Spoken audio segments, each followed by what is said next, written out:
Sharmila Raju logs. ತುಂಬ ದಿನ ಆದಮೇಲೆ ಲಾಗ್ ಮಾಡ್ತಾ ಇರೋದು. ನನಗೆ ತುಂಬಾ ಕೆಮ್ಮು ಶೀತ ಥರ ಆಗಿಬಿಟ್ಟಿತ್ತು. ಸೊ ಹಾಗಾಗಿ ತುಂಬ ದಿನ ನಾನು ಲಾಗ್ ಮಾಡಿರಲಿಲ್ಲ. ವಿಡಿಯೋ ಮಾಡಿಟ್ಕೊಂಡಿದ್ದೆ, ಬಟ್ ನಾನು ವಾಯ್ಸ್ ಓವರ್ ಕೊಡೋಕ್ಕೆ ಆಗ್ತಿರ್ಲಿಲ್ಲ. ತುಂಬ ಅಂದರೆ ತುಂಬ ಕೆಮ್ಮಾಗಿಬಿಟ್ಟಿತ್ತು ನನಗೆ. ಹಬ್ಬದಲ್ಲೂ ಕೂಡ ನನಗೆ ಹುಷಾರಿರಲಿಲ್ಲ. ಸೊ ಹಾಗಾಗಿ ನಾನು MTR ಪಾಯಸ ಮಾಡೋಣ, ಇನ್ನೇನು ಮಾಡೋದು, ನನಗೆ ಹೋಳ್ಗೆ ಎಲ್ಲ ಮಾಡೋಕ್ಕಾಗ್ತಾಯಿಲ್ಲ ಅಂತ. ಸೊ ಗೆಣಸೆಲ್ಲ ತೊಗೊಂಬಂದಿದ್ರು. ಈ ಹಬ್ಬದಲ್ಲಿ ಗೆಣಸು ಬೇಯಿಸಿದ್ರೇ, ಸಂಕ್ರಾಂತಿ ಹಬ್ಬದಲ್ಲಿ ಗೆಣಸು ಬೇಯಿಸಿದ್ರೇ ಒಂದು ಖುಷಿ, ಇಲ್ಲ ಅಂದರೆ ಹಬ್ಬ ಮಾಡ್ದಂಗೆ ಅನಿಸಲ್ಲ. ಹಾಗೆ ಮತ್ತೊಮ್ಮೆ ತಮ್ಮೆಲ್ಲರಿಗೂ ಸಂಕ್ರಾಂತಿ ಹಬ್ಬದ ಶುಭಾಶಯಗಳು. ಬೆಳಗ್ಗೆನೇ ಹೋಗಿ ತರಕಾರಿ ಎಲ್ಲ ತೊಗೊಂಡು ಬಂದರು. ಈಗ ನಾನು ಬದನೆಕಾಯಿ ಪಲ್ಯ ಮಾಡಿದ್ದೀನಿ. ಆದರೂ ಕೂಡ ಒಂದು ನೆಂಚಿಗೆ ಇರಬೇಕಲ್ವ ಅಂತ ಬದನೆಕಾಯಿ ಹೆಚ್ಚಾಕ್ಬಿಟ್ಟು ಒಗ್ಗರಣೆ ಹಾಕಿದ್ದೀನಿ. ಮತ್ತು ಇಲ್ಲಿ ಪಾಯಸ ಮಾಡಲಿಕ್ಕೆ MTR ಪಾಯಸ, ಶಾವಿಗೆ ಪಾಯಸ ಮಾಡಲಿಕ್ಕೆ ಹಾಲು ಕಾಯ್ಸೋಕ್ಕಿಟ್ಟಿದ್ದೀನಿ. ಒಂದು ಪ್ಯಾಕೆಟ್ಗೆ ಕರೆಕ್ಟಾಗಿ 1 ಲೀಟ್ರ್ ನಾನು ಕಾಯಿಸಿ ಹಾಲನ್ನ ಮಾಡ್ತೀನಿ ಪಾಯಸನ. ತುಂಬ ಚೆನ್ನಾಗಿರುತ್ತೆ MTRದು ಶಾವಿಗೆ ಪಾಯಸಮ್ಮು.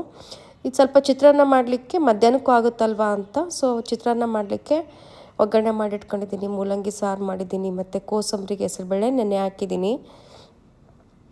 ಏನು ಹುಷಾರಿಲ್ಲ ಅಂದರೂ ಕೂಡ ಹಬ್ಬಕ್ಕೆ ಸ್ವಲ್ಪನಾದರೂ ಡಿಫ್ರೆಂಟಾಗಿ ಅಡುಗೆ ಮಾಡಲಿಲ್ಲ ಅಂದರೆ ಹಬ್ಬ ಮಾಡ್ದಂಗೆ ಅನ್ಸೋದಿಲ್ವಲ್ಲ ಅಂತ ಕಷ್ಟ. ಆದರೂ ಅವತ್ತು ನಾನು ಆ್ಯಂಟಿಬಯೋಟಿಕ್ ತೊಗೊಳಕತ್ತಿ 3-4 ದಿನ ಆಗಿತ್ತು. ತುಂಬ ಅಂದರೆ ತುಂಬ ಸುಸ್ತಿತ್ತು. ಆದರೂ ಕೂಡ ನನಗೆ ಹಬ್ಬದ ದಿನ ಹಬ್ಬ ಮಾಡದೇ ಇದ್ದರೆ ಮನಸ್ಸಿಗೆ ಖುಷಿ ಕೊಡೋದೇ ಇಲ್ಲ. ಮನೇಲಿ ಮಕ್ಕಳು ಕೂಡ ಅಯ್ಯೋ ನಮ್ಮ ಮನೆಗೆ ಹಬ್ಬ ಮಾಡಿಲ್ವಲ್ಲ ಅನ್ನೋ ಥರ ಆಗಿಬಿಡುತ್ತೆ ಅಂತ ಸ್ವಲ್ಪ ಕಷ್ಟ ಆದರೂ ಪರವಾಗಿಲ್ಲ, ಸ್ವಲ್ಪ ಕಡಿಮೆ ಐಟಮ್ಸ್ ಮಾಡಿಬಿಟ್ಟು ಮಾಡಿದೆ. ಈ ತಿಂಡಿ ಎಲ್ಲರಿಗೂ ಬಡಿಸ್ಕೊಡ್ತಾ ಇದ್ದೀನಿ. ಸ್ವಲ್ಪ ಗೆಣಸು ಮಧ್ಯಾಹ್ನ ಊಟಕ್ಕೆ ಗೆಣಸು ಬೇಯಿಸೋಕ್ಕಿಟ್ಟಿದ್ದೀನಿ. ಗೆಣಸನ್ನ ಇದು ಇಂಡಸ್ ವಾಲೆ ಸ್ಟೀಮ್ ಕುಕ್ಕರ್ ತರಿಸಿದ್ದು ನಾನು ಆನ್ಲೈನಲ್ಲಿ. ಇದರಲ್ಲಿ 3 ಪ್ಲೇಟ್ ಬರುತ್ತೆ. 1 ಪ್ಲೇಟಲ್ಲಿ ನಾನು ಗೆಣಸು ಬೇಯಿಸ್ಲಿಕ್ಕೆ ಇಟ್ಟಿದ್ದೀನಿ. ಕೆಳಗಡೆ ನೀರು ಹಾಕ್ಬಿಟ್ಟು ಸ್ಟೀಮಲ್ಲಿ ಬೇಯೋದ್ರಿಂದ ತುಂಬ ಚೆನ್ನಾಗಿರುತ್ತೆ. ನೀರಲ್ಲಿ ಯಾವುದೇ ಥರ ಇದು ಹೋಗಲ್ಲ, ಅದರದ್ದು ಅಂಶ ಹೋಗಲ್ಲ ಸ್ಟೀಮಲ್ಲಿ ಬೇಯಿಸೋದ್ರಿಂದ. ಕೋಸಂಬರಿನೂ ಮಧ್ಯಾಹ್ನದ ಊಟಕ್ಕೆಲ್ಲ ರೆಡಿ ಮಾಡಿಟ್ಟಿದ್ದೀನಿ. ಗೆಣಸು ಬೇಯಿಸಿದ್ಮೇಲೆ ಅದರಲ್ಲೇ ಬಿಟ್ಟರೆ ಸ್ವಲ್ಪ ಹಾರ್ಡ್ ಬಂದುಬಿಡುತ್ತೆ ಅಂತ ನಾನು ಬೇಯಿಸಿ ಆದಮೇಲೆ ಒಂದು ಬೇರೆ ಪಾತ್ರೆಗೆ ತೆಗೆದಿಟ್ಕೊಂಡ್ಬಿಡ್ತೀನಿ. ಎಳ್ಳು ಬೆಲ್ಲ ಎಲ್ಲ ಹಿಂದಿನ ದಿವಸನೇ ನಾನು ಪ್ಯಾಕೆಟ್ ಮಾಡಬೇಕಾಗಿತ್ತು, ಬಟ್ ನನಗೆ ತುಂಬ ಸುಸ್ತಿರೋದ್ರಿಂದ ಏನೂ ಮಾಡಿರಲಿಲ್ಲ. ಸೊ ಹಬ್ಬದ ದಿನವೇ ಸಾಯಂಕಾಲ ನಾನು ಇದನ್ನೆಲ್ಲ ಬೆರೆಸಿ ಇಡ್ತಾಯಿದ್ದೀನಿ. ಎಲ್ಲ ರೆಡಿ ಮಾಡಿ ಇಟ್ಕೊಂಡಿದ್ದೆ. ಒಂದು 3-4 ಡೇಸೇ ರೆಡಿ ಮಾಡಿ ಇಟ್ಕೊಂಡಿದ್ದೆ. ಎಲ್ಲ ಹುರಿದ್ಬಿಟ್ಟು, ಅಂದರೆ ಸಪ್ರೇಟ್ ಬಾಕ್ಸಿಗೆ ಹಾಕಿಟ್ಕೊಂಡಿದ್ದೆ ಮೆತ್ತಗಾಗಬಾರ್ದು ಅಂತ. ಹಿಂದಿನ ದಿವಸ ಕೂಡಿಸಿಡೋಣ ಅಂದ್ಕೊಂಡು, ಬಟ್ ಹಿಂದಿನ ದಿನವೂ ತುಂಬ ಸುಸ್ತಿರೋದ್ರಿಂದ ಹಬ್ಬದ ದಿನನೇ ಎಲ್ಲ ಮಾಡ್ತಾಯಿದ್ದೀನಿ. ನಾವು ಜಾಸ್ತಿ ಯಾರ ಮನೆಗೂ ಹೋಗೋದಿಲ್ಲ. ಎಲ್ಲ ಮಕ್ಕಳು ಚಿಕ್ಕವರಿದ್ದಾಗ ಅಲ್ಲಿ ಹೋಗೋಣ ಇಲ್ಲಿ ಹೋಗೋಣ ಮಮ್ಮಿ ಅಂತ ಹೇಳ್ತಾಯಿದ್ರು. ಈಗ ದೊಡ್ಡವರಾದಮೇಲೆ ಒಬ್ಬಳು ಜಾಬಲ್ಲಿದ್ದಾಳೆ, ಅವಳು ಡ್ಯೂಟಿಯಲ್ಲಿ ಇರ್ತಾಳೆ ಇವತ್ತು. ಚಿಕ್ಕವಳಿಗೆ ಇಂಟರ್ನಲ್ಸ್ ನಡೀತಾ ಇದೆ. ಸೊ ಚಿಕ್ಕ ಮಕ್ಕಳಿದ್ದಾಗ ಅಲ್ಲೋಗೋಣ ಇಲ್ಲೋಗೋಣ ಅಂದಂಗೆ, ದೊಡ್ಡವರಾದಮೇಲೆ ಅಕ್ಕಪಕ್ಕದ ಮನೆಗೆ ಹೋಗಿ ಎಳ್ಳು ಬೆಲ್ಲ ಬೀರ್ಲಿಕ್ಕೆ ಮಕ್ಕಳು ದೊಡ್ಡವರಾದಮೇಲೆ ಕೇಳೋದಿಲ್ಲ. ಬಟ್ ಚಿಕ್ಕವರಿದ್ದಾಗ ಹಬ್ಬ ಸ್ಟಾರ್ಟ್ ಮಾಡಿಬಿಟ್ಟಿರ್ತೀವಿ, ಮಕ್ಕಳು ಹೋಗೋ ಕೊಡ್ತಾರಲ್ಲ ಅಂತ. ಬಟ್ ದೊಡ್ಡವರಾದಮೇಲೆ ಹೋಗೋದೇ ಇಲ್ಲ. ಎಕ್ಸಾಮ್ ಇದೆ ಮಮ್ಮಿ, ಹೋಗಿ ಮಮ್ಮಿ, ಯಾರು ರೆಡಿ ಆಗ್ತಾರೆ, ಯಾರು ಹೋಗ್ತಾರೆ ಹೋಗು ಅಂತ ಹೇಳ್ತಾರೆ. ಬಟ್ ನನಗದು ರೂಢಿ ಮಾಡ್ಕೊಂಬಂದಿರೋದ್ರಿಂದ ರೆಡಿ ಮಾಡಿಟ್ಟಿರ್ತೀನಿ. ಅಕ್ಕಪಕ್ಕದ ಮಕ್ಕಳು ಬರ್ತಿರ್ತಾರಲ್ವ ಚಿಕ್ಕ ಮಕ್ಕಳು, ಸೊ ಯಾರು ಬಂದು ಕೊಡ್ತಾರೋ ಅವ್ರಿಗೆ ಕೊಡಲಿಕ್ಕೆ ಎಲ್ಲ ರೆಡಿ ಮಾಡಿಟ್ಟಿರ್ತೀನಿ. ನಾನು ತುಂಬ ಸಿಂಪಲ್ಲಾಗಿ ಯಾವಾಗಲೂ ಮಾಡೋದು, ಈ ಥರ ಕವರ್ಗಳಿಗೆ ಒಂದೊಂದು ಡಿಸೈನ್ ಕವರ್ನ ಹಾಕ್ಬಿಟ್ಟು ಇಡ್ತೀನಿ. ಕೊಡುವಾಗ ಒಂದೊಂದು ಕಬ್ಬು ಮತ್ತು ಬಾಳೆಹಣ್ಣು ಎಲೆ ಆ ಥರ ಮಾಡಿ ಕೊಡೋದು. ಜೊತೆಗೆ ಜಾಸ್ತಿ ಅಂತ ನಾನು ಏನು ಮಾಡೋಕ್ಕೋಗಲ್ಲ, ತುಂಬ ಸಿಂಪಲ್ಲಾಗೇ ಇರುತ್ತೆ. ಹೂವಿಗೊಂದು ಖರ್ಚು ಮಾಡ್ತೀನಿ ಅಷ್ಟೇ ಹಬ್ಬದ ಟೈಮಲ್ಲಿ.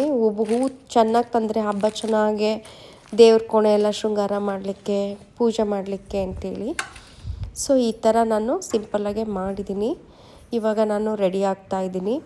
ಇದು ಸಂಕ್ರಾಂತಿ ಹಬ್ಬ ಆಗಿರೋದ್ರಿಂದ ಹಳ್ಳಿ ಥರ ರೆಡಿ ಆಗಬೇಕು ಅಂದ್ಕೊಂಡು ಇಳ್ಕಲ್ ಸೀರೆ ತೊಗೊಂಡೆ ನಾನು ಉಟ್ಕೊಳ್ಳಿಕ್ಕೆ.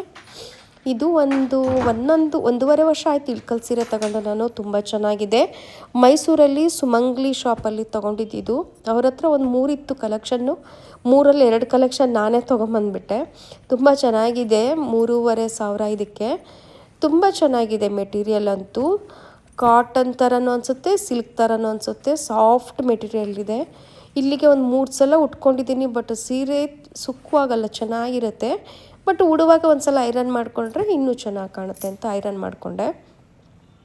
ತುಂಬ ಹಳ್ಳಿ ಥರನೇ ರೆಡಿ ಆಗಬೇಕು ನಾನು ಸಂಕ್ರಾಂತಿಗೆ ಅಂತೇಳ್ಬಿಟ್ಟು ಅವಳದ ಸರ ಹಾಕ್ಕೊಂಡೆ.